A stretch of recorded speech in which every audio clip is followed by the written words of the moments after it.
sau đó bỏ màu vô. Ta bỏ màu vô. Bỏ màu ít thôi mẹ. Màu ít thôi. Ừ. Một giọt. Dạ. Không rồi mẹ ơi. Mình sẽ đổ một chút chim chim vô.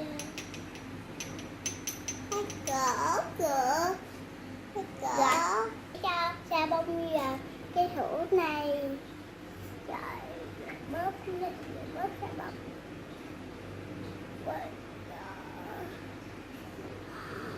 Wow. Nó bị phá mẹ. Được chưa? Được chưa mẹ? Nó hổ. Chưa.